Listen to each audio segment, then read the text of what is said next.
Chapter 14. Peter. The wind carried her scent to me before I heard her footsteps. It was indistinguishable and couldn't be masked by the scent of dirt and cedar all around me. I wanted to run to her to welcome her and let her know how happy I was to see her, but I didn't know if we were there yet. "Hey, have you eaten yet?" she asked, holding out an aluminum foil-wrapped paper plate. She looked so proud to be in a position where she could offer me food. I reached out to get it from her, brushing her fingers as I did. I could have sworn they lingered before she pulled them away and let me have full control of the plate. "No, I haven't. Thank you," I said, sitting on a log and unwrapping the gift of food she had brought me. It smelled delicious. "What is it?" I asked, digging in with the plastic fork. She shrugged and straddled the log beside me. Her knee rested against my thigh. I loved when her body touched mine, and she seemed to crave it as much as I did. Charles taught me how to cook it. He said his wife made the recipe years ago by accident because they didn't have much in the pantry. They called it Helen's chicken. I think it's good for him to talk about her sometimes. It seems like it hurts him, but he's always in a better mood after, like he needs to release it. I kept my eyes to her with my mouth full of food. And let me guess, you think I need to do the same thing. The girl was as see-through as a window. She blushed. Yeah, you could, if you want to. I want to tell you, Brooke, I really do, I tried to explain. But I don't want to risk it. I don't want to turn in front of you. It wasn't like I didn't trust her. I was the problem here. She had to understand. Her safety was more important to me than any emotional want or need that I had. "Again?" she added. "Because you've already done it once, and it was fine." I scoffed. It was hardly fine. I almost committed murder. She rested her hand on my left cheek and forced me to look into her eyes. "It was more than fine. You didn't commit murder. And you saved me. You did, and the wolf, together. I'm not afraid of you turning. I'm not afraid of you, Peter, in any way, shape, or form." "Maybe you should be," I said, returning to my food. Her hand dropped. "I could hurt you. I could forget who I am." "You didn't last time," she argued. "As soon as I saw you turn, I knew the danger was over. I wasn't afraid you were going to hurt me. I was relieved." I dropped the fork. "You saw me turn?" She nodded and bit her lip. "That's how I knew it was you." "You saw me as a human and then saw me as a wolf a second later?" I clarified. "What was it like?" "Like a shooting star," she said. "Not literally. There was no flash or anything. But it was one brilliant moment, and then it was gone. I saw you running toward me as a man, and then you weren't one anymore. It happened in an instant. A huge wolf came to my defense." I took a deep breath, in through my nose, out through my mouth. She was relieved when she saw the wolf. "If you tell me and you turn, Peter, it will be okay. You won't hurt me. I trust you. I'm not afraid." Her face did not negate her words. She didn't look scared at all. I set down the plate and shifted my body toward hers. "Fine. But if I turn and you think for 1 second that it's not me in there, you go in the camper and hide.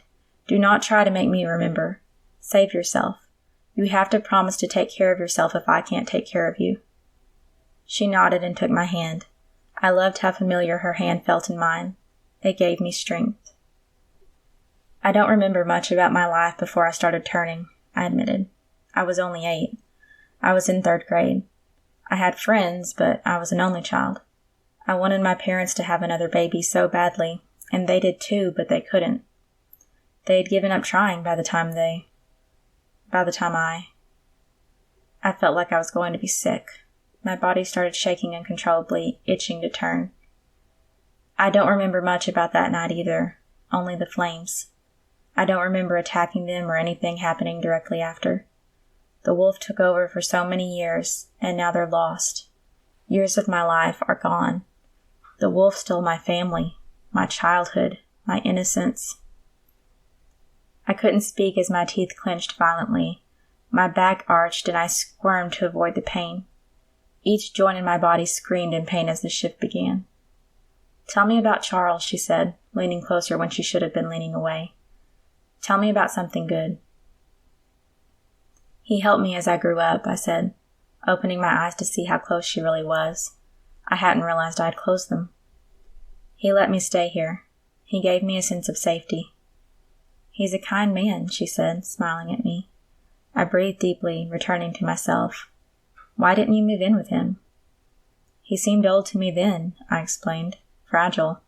I didn't want to hurt him. Besides, I don't think I could ever sleep in a house again. Her eyebrows shot up in surprise. You haven't slept inside since you were 8? No, not once.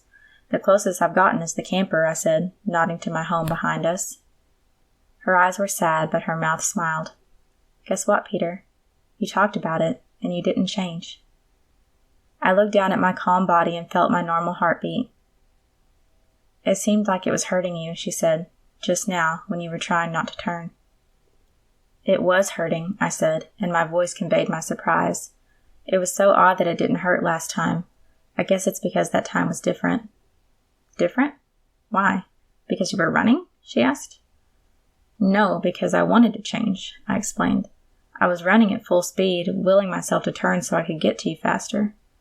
I knew you needed me. I watched as her whole body relaxed.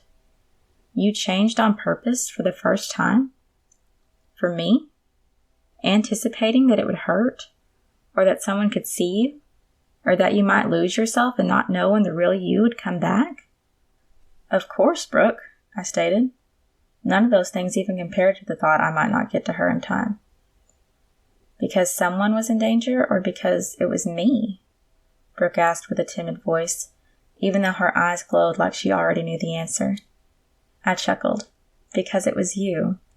The first time I ran toward you, screaming when you hurt your arm, I willed myself to stay calm and human. I had no idea it was you. The second time, I wished to be the wolf because it was you. You needed me. She bit her lip like she couldn't decide something. I tried to read her, but she wasn't as crystal clear as she usually was. You aren't over there planning a third time, are you? She laughed, shook her head, and hoisted herself up to scoot closer to me. She still sat on the log, but her right leg was now draped over mine, her left behind my back. I turned my body toward her as much as I could, wishing I were straddling the log as well. I had no idea where to put my hands, so I rested one on her thigh. I barely touched her and made sure not to go too high. I had no idea what was allowed. She reached up with both hands and played with the hair on my face. How old are you, Peter? 21, I breathed. It came out more husky than I intended. I loved when she was this close to me. It reminded me of spending the night by her side with her arm draped over my back. Really? She said, cocking her head to the side. 21? That's it? I nodded, unable to find words. You seem older, she said as she continued to stroke my face. It may be because all of this hair, though. My breathing was labored. If I tried to breathe in through my nose, all I got was her scent, and it made me feel even crazier. Her lips parted slightly, making her own erratic breath noticeable. She dropped one hand to rest it on my bicep. Her remaining fingers stroked slower and slower, edging closer to my lips until she was tracing them. Would you do it again if there were a third time? She whispered. Would you change on purpose to save me? Yes, I breathed. Her face inched closer, and I leaned in. A fourth? She asked, her lips tauntingly close. Yes, I whispered again. I barely got the word out before her lips brushed mine. I didn't even have the chance to close them properly, or what I assumed was the proper way to kiss. It wasn't as if I had experience. Fifth? She asked, kissing me again before I could say anything. Her lips lingered on mine longer, her fingertips lightly pressing on my cheek and arm. When she pulled away, I missed her immediately. Every millimeter between us was too far. Fifth? She repeated, a playful smile on her beautiful, inviting mouth. Words were gone. I wrapped my arm around her and pulled her closer to me to kiss her again. Her body melted into mine. It wasn't the fast, greedy kind of kiss I expected being in love would bring. It was much better. It was slow, hesitant, and hopeful. We would pull apart for a moment, only to come back together almost immediately. But it wasn't in haste. I could have sat there kissing her forever. I need to get back before the sun goes down, Brooke whispered during one of our mini breaks. I can walk you, I said, kissing her again. She smiled and I kissed her teeth. I immediately felt embarrassed, but she made that feeling disappear when she closed her lips and kissed me again. I can walk alone, she assured me. I want to be brave enough to come visit you on my own, and you shouldn't have to walk both ways. I kissed her again. Are you sure? She giggled, which was my favorite sound in the world. I'm not sure of anything right now. My brain is all fuzzy. I knew what she meant. I even felt like my eyesight got a little blurry. Every time you leave, it gets harder to say goodbye, I admitted, tucking her hair behind her ear. Come to Charles's for dinner tomorrow, she asked. I won't be able to see you during the day because I have school, and I'll be cleaning in the afternoon. I didn't want to intrude, but I also wanted to see her more than I ever wanted anything. Let me bring fish for the freezer as payment, I offered. I don't want him to feel like he has to provide food for me, too. She sighed. Fine. But you'll be there? Promise? Promise, I said, kissing her one last time. She got up to walk to Mr. Atkins' house and held my hands until the last possible second as the millimeters turned into meters. You never answered me, she teased. Would you do it again if there was a fifth time? I said yes, I argued. She shook her head no, walking backward deeper into the woods. That's what the kiss meant, I explained. You know I'm better with actions than words. You're fantastic with both, she replied. She turned and disappeared into the woods, and it took more strength than I knew I had not to follow her.